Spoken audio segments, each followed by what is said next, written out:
අතක් විදිහට පාවිච්චි කරන්න පුළුවන් රැලිපටියක්. ලේයර්ස් දෙකකට අනුව හදාගන්න විදිය මම කියලා දෙනවා. එතකොට දැන් ඔයාලට පුළුවනි ඔක ටිකක් ඉදිරියට හිතලා පියවරක් ලේයර් 3කට 4කට ඔක වර්ධනය කරගන්න. ඊළඟට එක ලේයර් එකක් විදිහට පාවිච්චි කරන්න පුළුවන් මේක. ඉතින් තමන් හරි ගස්ස ගන්න ඇඳුම අනුව තමයි.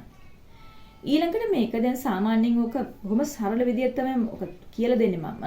එතකොට ඔයාලට ඔක සාමාන්‍ය ඇඳුමකට ඊළඟට උත්සව අවස්ථාවක් දක්වා ඔක හරි ගස්ස ගන්න පුළුවන්. ටිකක් හිතුවොතින් රෙදි වර්ග තමයි වෙනස් කරගන්න තියෙන්නේ.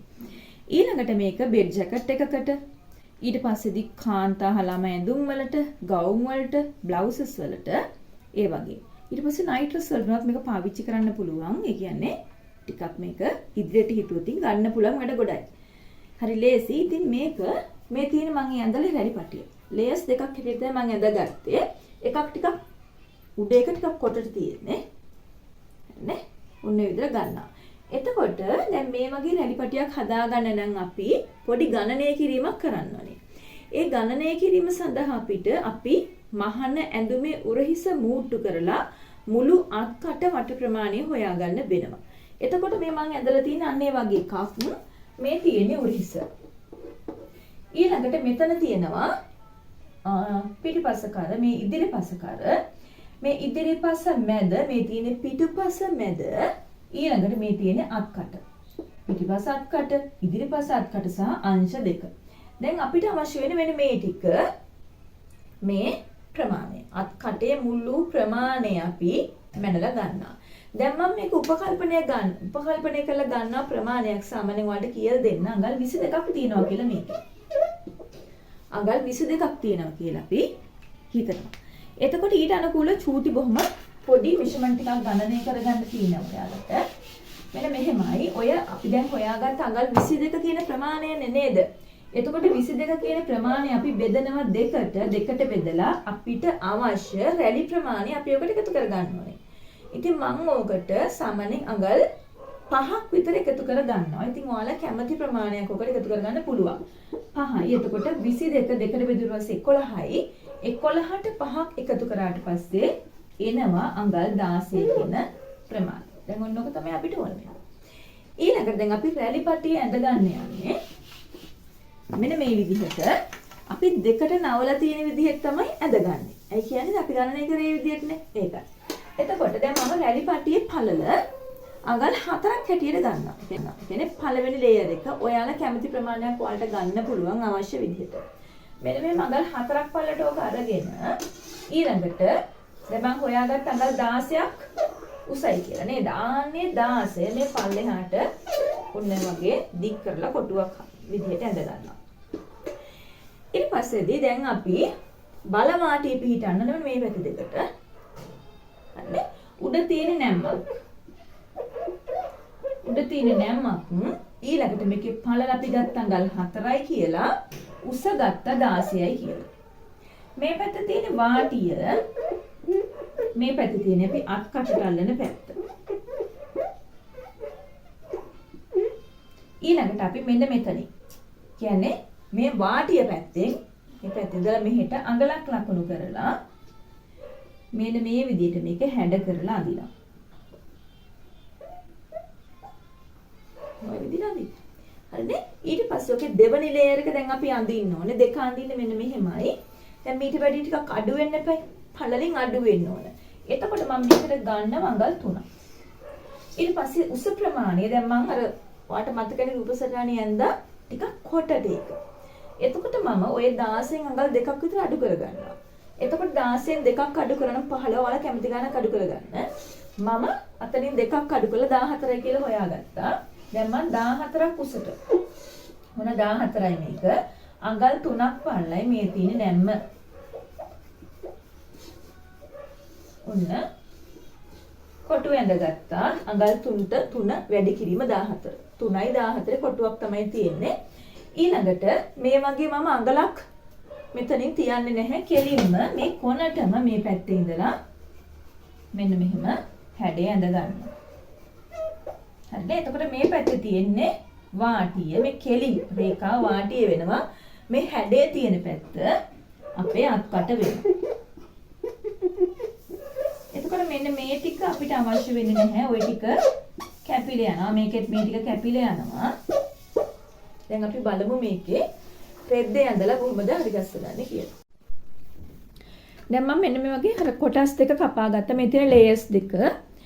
දැන් මේක මම අර කියපු විදිහටම නැම්මට අරගෙන තියෙන්නේ. මේ දෙකට නවලා තියෙන්නේ මෙතන. මේ බලවාටි පැති. හරිනේ? දිගට තියෙන බලවාටිය. ඊළඟට මෙතන පල්ල තියෙන අඟල් 4ක්. උස තියෙනවා අඟල් 16ක. ඒතකොට මේකේ මුළු පටියේ දිග 16ව දෙකක් කොටයි. ඒ කියන්නේ 14යි. 14යි අඟල් 3යි. ඒ වගේ තමයි මේක අරගෙන තියෙන්නේ. එතකොට මේක 14 අඟල් 28ක් දිගයි. නවල ගත්තට පස්සේ තමයි අර 14 ප්‍රමාණය එන්නේ. දැන් මේක අපි බලමු කොහොමද කපන්නේ කියලා.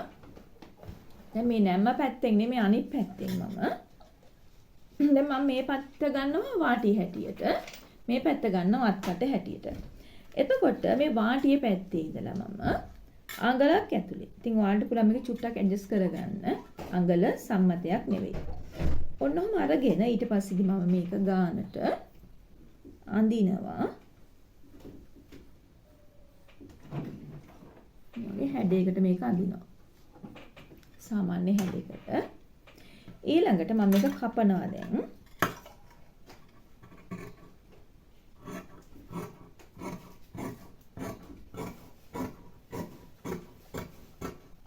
ඔන්න හරි. එතකොට වෙන මේ වගේ කොටසක් අස් වෙනවා. දැන් මේ තියෙන්නේ වාටිය, මේ තියෙන අත්කට පැත්ත. ඊළඟට අපිට මහ ගන්න පහසු වෙන්න අපි මේ උඩ මුදුනින් පොඩි කට් මාක් එකකුත් දාගන්න ඕනේ. ඊළඟට මේ කොටස ඒ කොටසත් අපි අරගෙන දැන් මේකේ මම අර අඟලක ප්‍රමාණය ගන්නේ නැහැ වාටිය පැත්තේ ඉඳලා මේ කොනටම මේක කපලා ගන්න තමයි හදන්නේ. එතකොට මෙන්න මේ විදිහට මේ කොනේ ඉඳලම මේ තියෙන වාටිය පැත්ත මේ තියෙන අත්කට කොනේ ඉඳලා මෙන්න මේ විදිහට මේක හැඩ කරලා අඳිනවා. ඇඳලා කපා ගන්නවා. දැන් හරි. දැන් මේ තියෙන්නේ දෙවෙනි ලේයර් එක, මේ තියෙන්නේ පළවෙනි ලේයර් එක. දැන් අපි මේක හොඳ පිට පැත්තට මෙහෙම දිග ඇර ගන්නවා. දැන් මේ තියෙන හොඳ පිට මේක. මේ මේසේ පැත්තට තියෙන කන පිට පැත්ත, උඩ පැත්තට තියෙන හොඳ පිට පැත්ත. ඊළඟට මේකෙත් ඒ විදිහම හොඳ පිට පැත්ත උඩ පැත්තට හිටින්න කන පිට පැත්ත මේසේ පැත්තට හිටින්න මෙන්න මෙහෙම එලා ගන්නවා. මේක අපි කට් මාක් එකක් දාගත්තේ නැහැ. මේකෙත් අත්කට පැත්ත. ඒ කියන්නේ රවුම් හැඩේ තියෙන පැත්තේ අපි කට් මාක් එකක් දාගමු. මෙන්න මෙහෙම. ඊළඟට මේක මෙන්න මේ විදිහට එලනවා. ඔය තියෙන නෝ මෙන්න.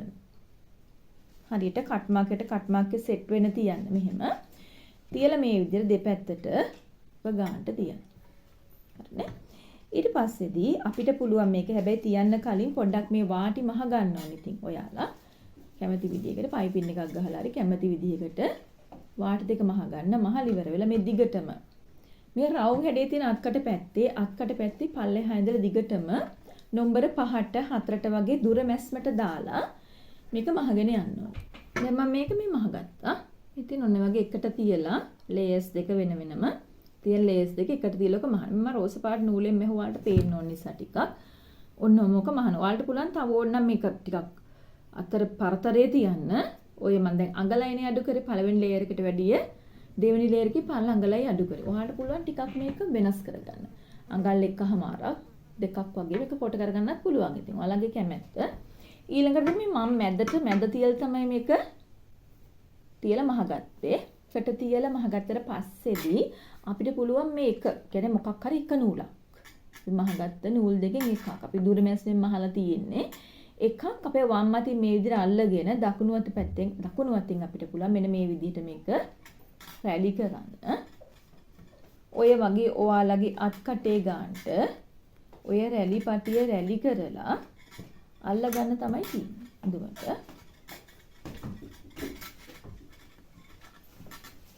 මැද සිට අත්කටේ මැද ඇඳුමේ අත්කටේ මැද හරියට ලකුණු කරලා දැන් මේකෙත් අපි මැද ලකුණු කරලා තියෙන්නේ.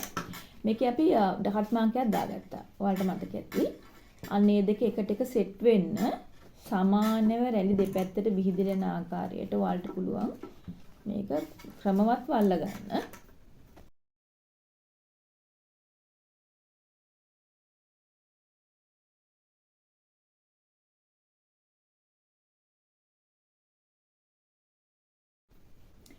දැන් මේ තියෙන්නේ අපි මේ විදිහට රැලි කරගත්ත රැලි පටිය ලේයර්ස් දෙකක් සහිත.